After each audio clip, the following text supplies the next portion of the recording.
Goodie guys, no? Mayroon tayo ditong EE error na LG na gagawin guys, no? So ang problema nito guys, ayan, flashing siya ng EE, no? So may maraming naka-encounter nito guys na hindi nagagawa, no? So ang problema guys ng EE error ay nandito sa likuran. So itong parts na ito guys, yung board na maliit na to, ayan, yun dito ang may problema lagi yan. So ang tingnan nyo guys, yung mga socket dito, yan, no? Tulad yan, pinapasok siya ng corrosion guys, yan, no? Corroded na yung mga socket dito. Ngayon, mahirapan ka mag-trace kung saan yung problema. Tulad yan, makikita nyo, corroded na yung socket ng parts na ito. So, ang gagawin natin dito guys, operahan natin tong board na ito, no? Yan. Pag naoperahan natin yan, isasalpak natin yung socket dito.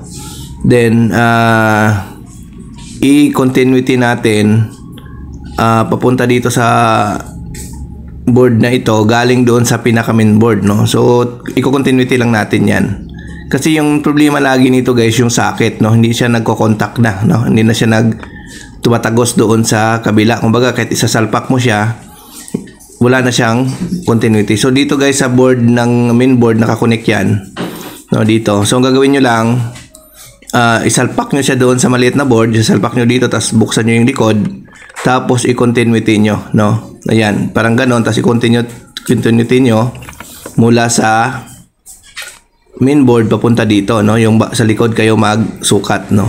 So napansin ako guys, nakita ko ito yung pinakagilid ang wala, no? Yung pinakagilid na yan, wala siyang continuity mula dito sa malaking board papunta dito. So itong area na ito, ito yung kulay yan, orange, no? Wala siyang wala siyang continuity, yung nag-iisang wiring na yan. Yan.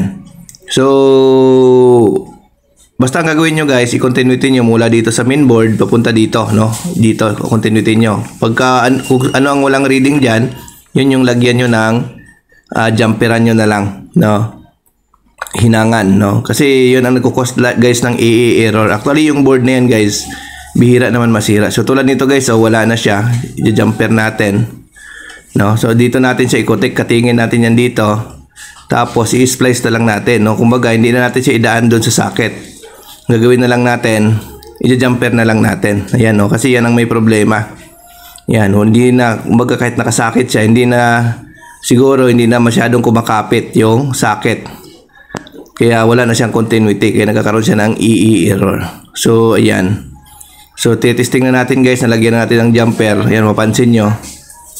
Ayan, nasa 10 na, nasa spin.